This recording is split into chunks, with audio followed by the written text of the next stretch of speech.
नमस्कार, स्वागत है आपका राज्यसभा टेलीविजन में। मैं हूं आरफा खानम शेरवानी। मेरे साथ मेरे सहयोगी ट्रेसी शिल्ची मौजूद हैं और आज दिन भर हम चर्चा इस बात पर कर रहे हैं कि जो यूनियन बजट, जो आम बजट पेश किया गया है सरकार के जरिए, वो कैसा बजट है। इस खास कार्यक्रम में आधे घंटे के दौरान तमाम मेहमानों के साथ हम चर्चा इस बात पर करेंगे, खासकर कृषि क्षेत्र में किसानों के लिए, जो ग्रामीण भारत है उसके लिए ये बजट कैसा रहा है। हमारे साथ बेहद खास मेहमान इस वक्त मौजूद हैं।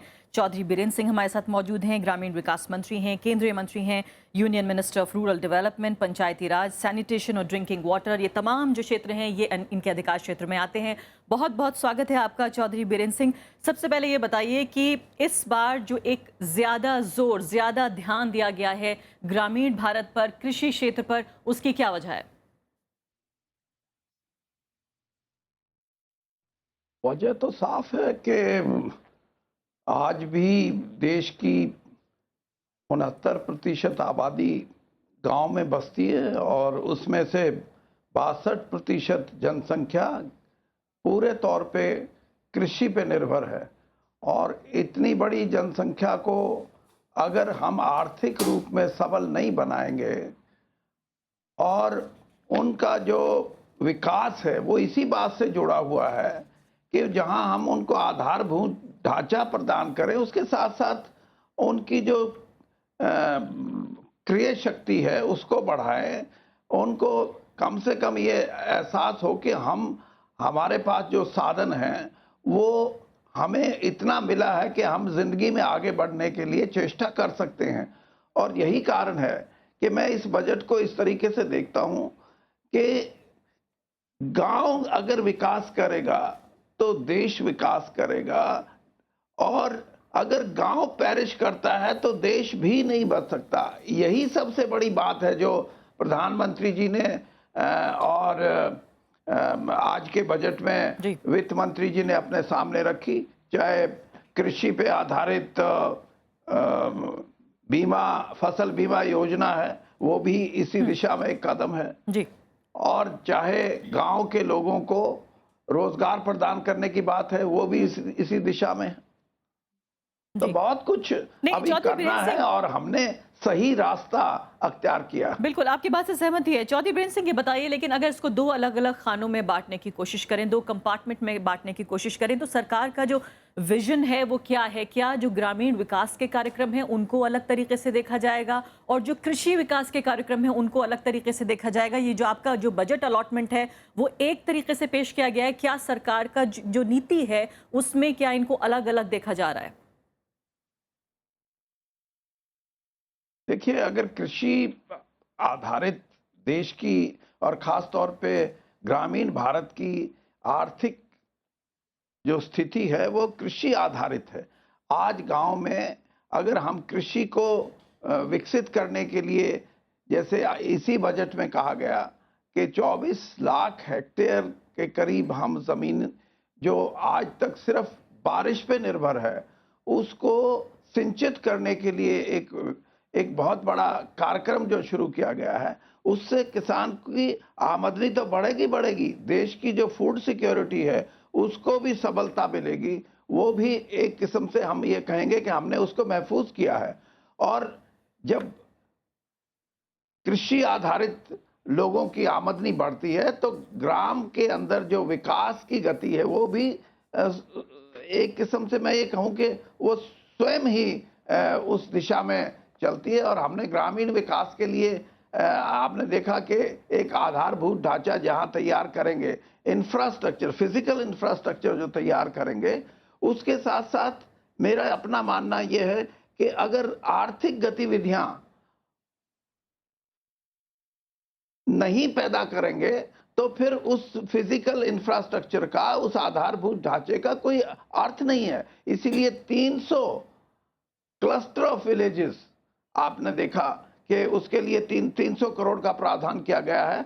मेरा ग्रामीण जो विकास मंत्रालय है वो इसी दिशा में कर रहा है कि हम 300 जो क्लस्टर पैदा करें, उसमें जहां हम एक आधारभूत ढांचा, फिजिकल इंफ्रास्ट्रक्चर देंगे, उसके साथ साथ उन गांव को इतना विकसित कर दें कि आने वाले समय में वो उसमें वही गतिविधियां हो जो किसी एक शहर में हो सकती हैं, ताकि जो गांव से एक किस्म का लोगों का पलायन है, एक तो वो रुक सके, और वो भी तभी रुक सकता है जब आर्थिक तौर पे गांव के लोगों को ये लगे कि हाँ, मैं यहाँ भी उतना कमा सकता हूँ, मैं अपने मेरे अंदर इतने संसाधन मैं पैदा कर सकता हूँ। अगर मैं शहर में जाऊंगा तो हो सकता है शहर में मैं जाने के वक्त इतना व्यवस्थित ना हूं जितना अपने गांव में मेरी जो गतिविधियां हों वो ज्यादा व्यवस्थित हो सकती हैं। तो इस तरीके से एक विकास जो खेती और गांव की उन्नति से जुड़ा हुआ है, उस किस्म का बजट, उस किस्म का ये जो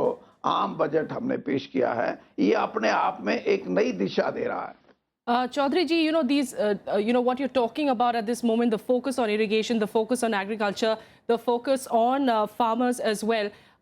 This is not something that has emerged in the past 1 year or so. It's something that has been the call of the need of the hour for quite a few years now. But a lot of people also saying that, especially this particular government, and for that matter, Mr. Arun Jaitley, the past two budgets that we've seen, has not really focused on this particular sector. And there was a particular kind of a pressure on this particular budget to move away from what is being called as the Sood Boot Ki Sarkar, and perhaps go towards a bit more of the rural sector, a bit more on the social sector. Is that the kind of pressure or a course correction that you were also seeing?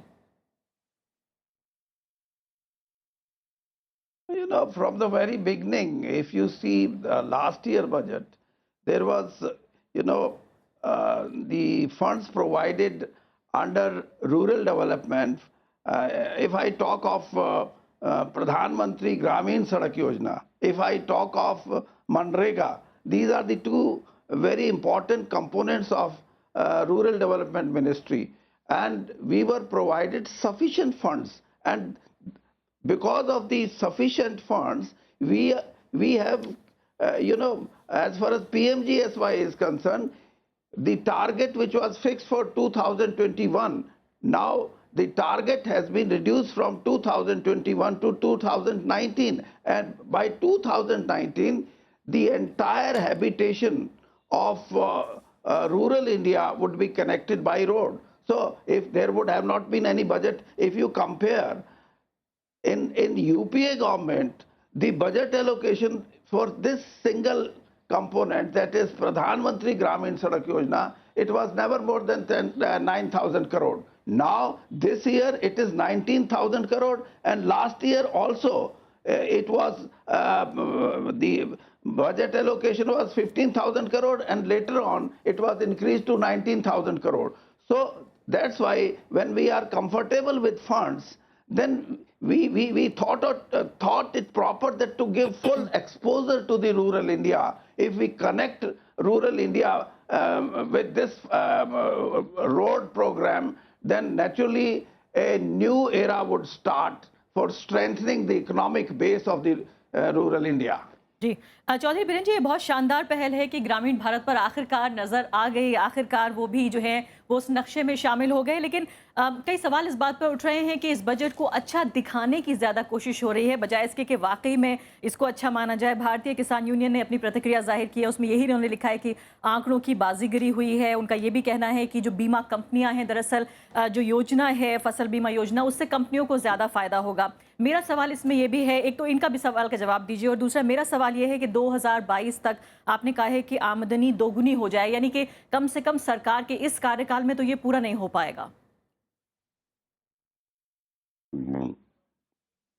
देखिए, मेरा अपना ये मानना है कि जो किसान की आमदनी दुगनी होने की बात है, इसका कोई टारगेट ये हम कहें, ठीक है हमने टारगेट रखा है, लेकिन जिस तरीके से हम आगे बढ़े हैं उस तरीके से अगर हम सिंचित जो हमारा कार्यक्रम है उसको समय पहले पूरा कर लेते हैं तो किसान की आमदनी दुगनी होने तो सुनिश्चित है।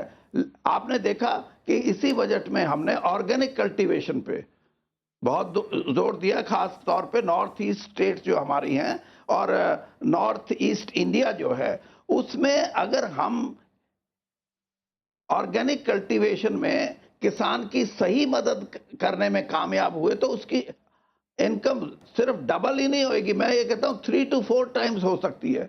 तो एक इस दिशा में कदम जो हमने रखे हैं उससे ये सुनिश्चित होता है कि जब तक किसान की आमदनी दुगनी तिगनी नहीं होगी, जो गांव का भारत है उसमें सबलता नहीं आएगी। और इसी दिशा में आपने जैसे कहा कि बीमा योजना, फसल बीमा योजना, मैं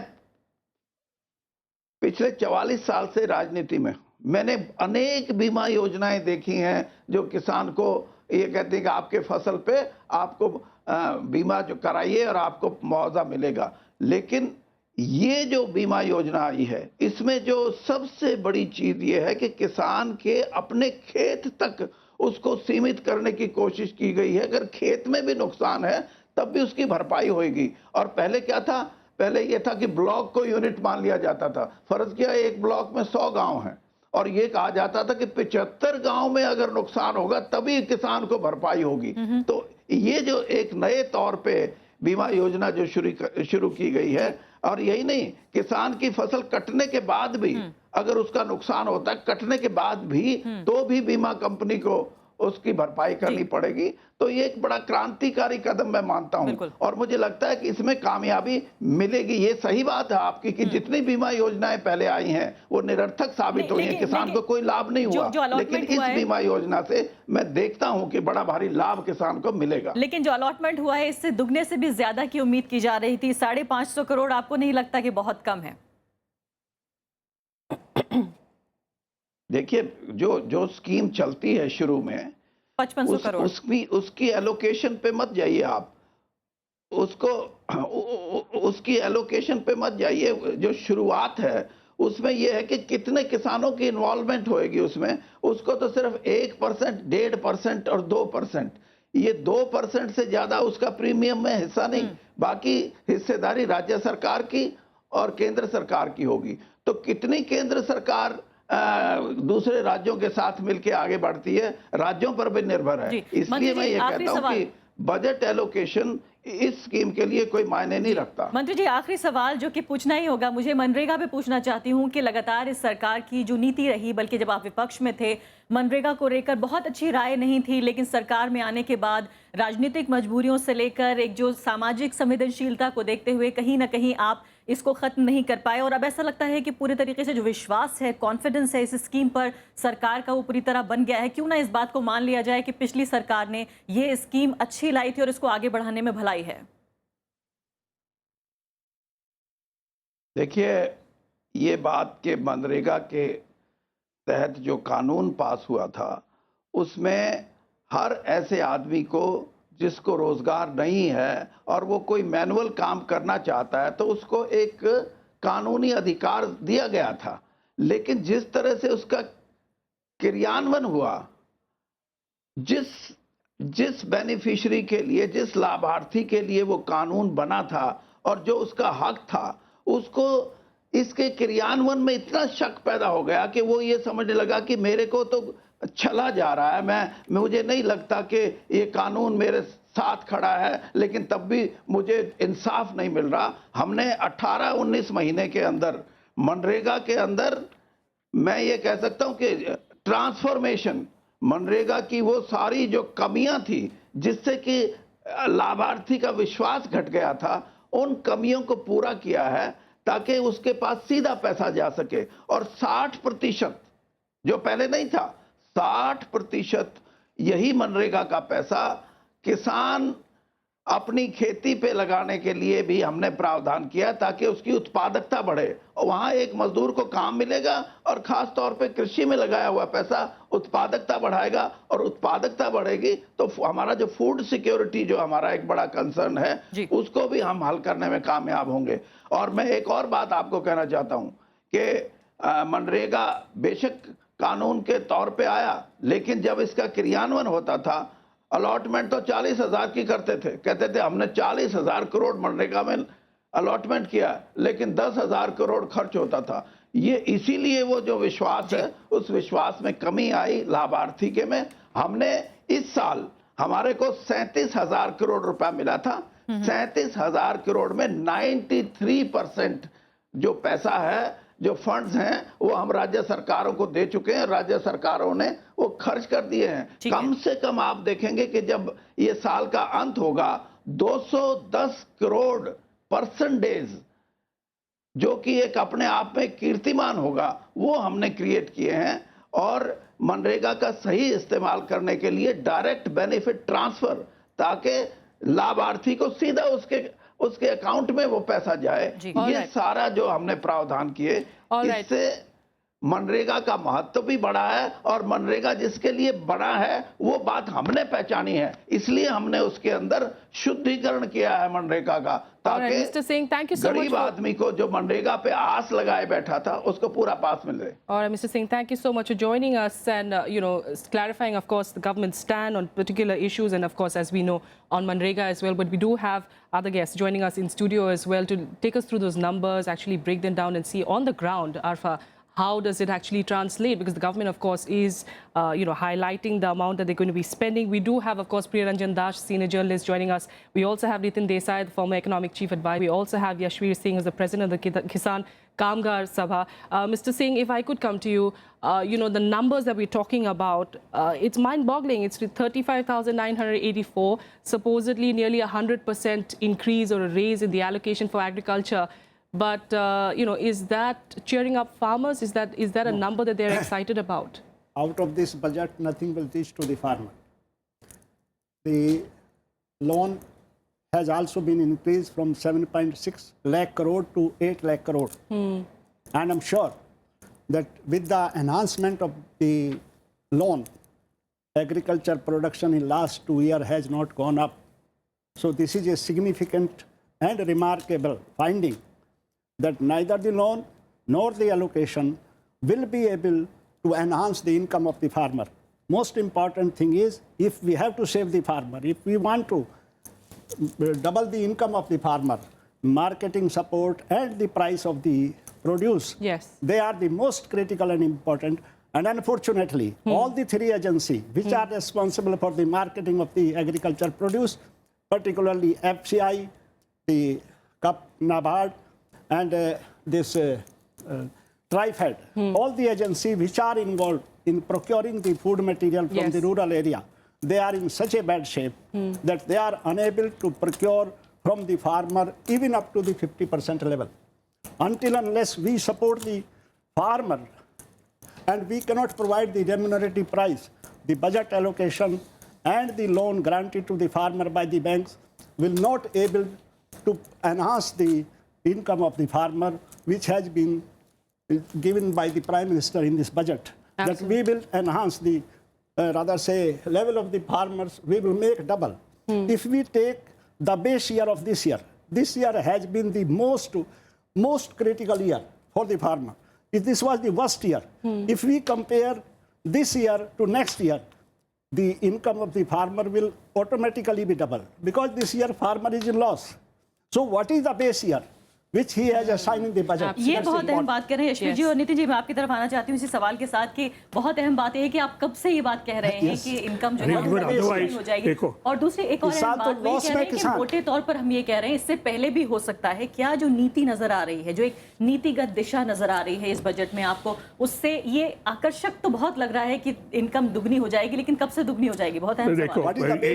इनकम दुगनी करने, अगर आप पूरे कृषि क्षेत्र की इनकम दुगनी करनी हो, we want to double farm incomes for all farmers in 5 years. Do you know it amounts to 14% growth per year? Yes, more than 14%. Unless you have 14% growth per year, you cannot double in 5 years. And it right now, we have 1 and 2% growth.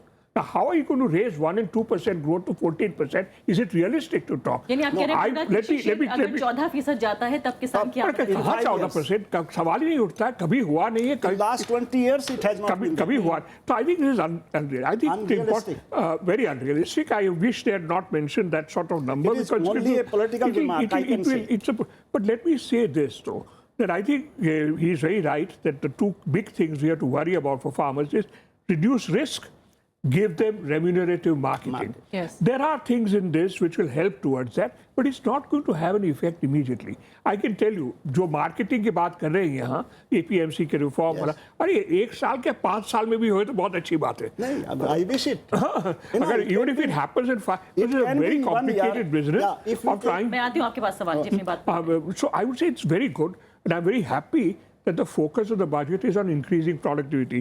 What they've done on APMC, what they've talked on the Fasal side, the increase in the irrigation, also rural roads and rural electrification. Yes. These are all very positive.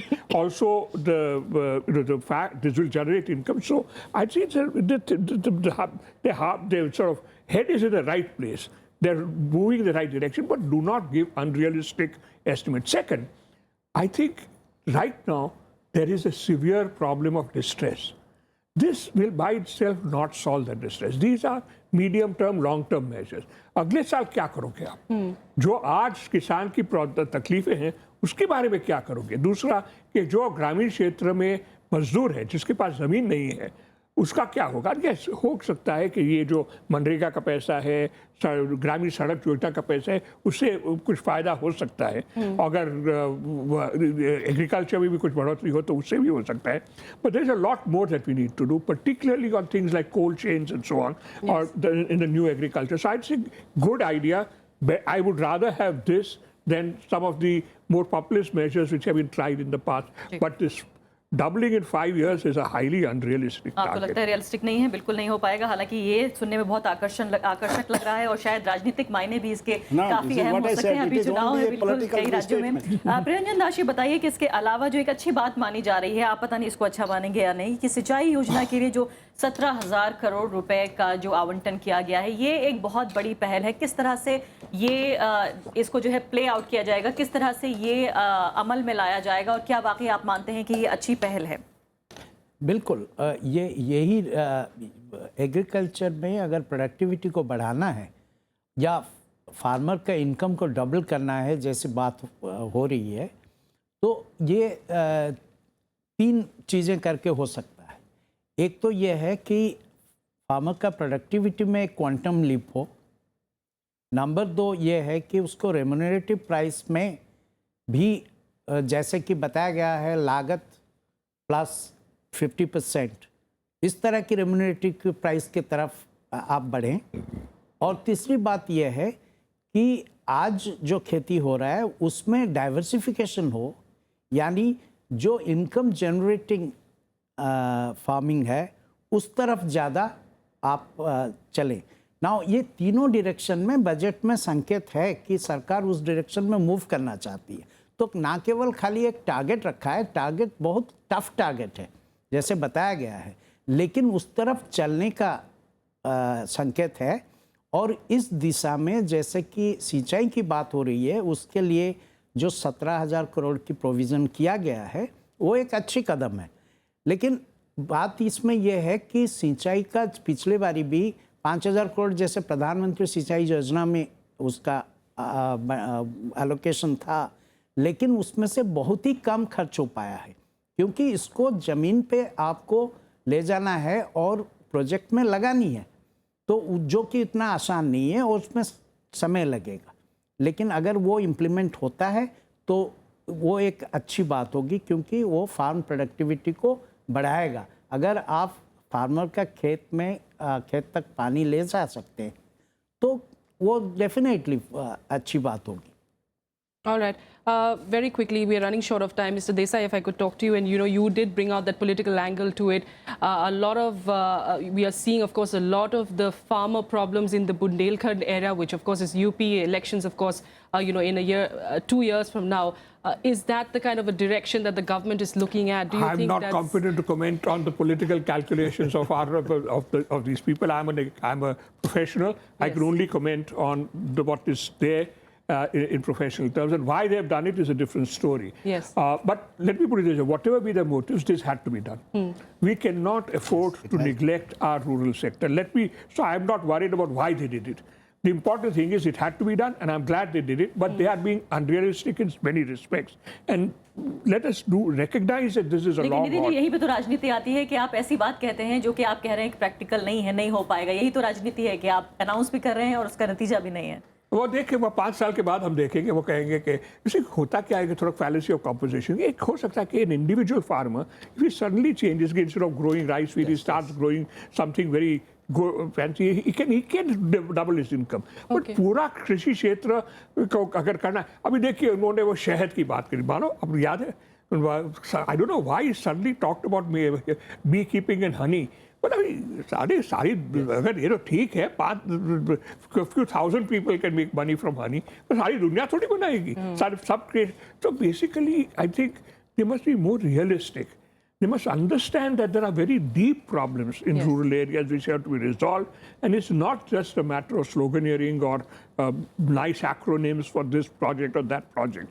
So, Abhi, I hope it goes. But they've done some very good things on the social side. Let me mention one more thing. I think what they have done on helping families with catastrophic illness will actually also help in rural areas. अगर आप आज Safdarjung hospital जाओ तो कौन है वहाँ, वो cancer hospital में कौन बेचारे वो गांव से आते हैं, पूरी फैमिली वहाँ आती है, रहती है, उनको काफ़ी खर्चा हो जाता है, और they often drop below the poverty line because if a family member gets cancer, heart disease, and many of them are in rural areas. So I think do not underestimate the importance of the social programs also for rural areas, you know. All right. All right, that's about the time we have. But thank you so much, gentlemen, for joining us, of course, on this. And I do understand, you know, Arfa, as the days go by, we were in fact saying that the numbers are so huge.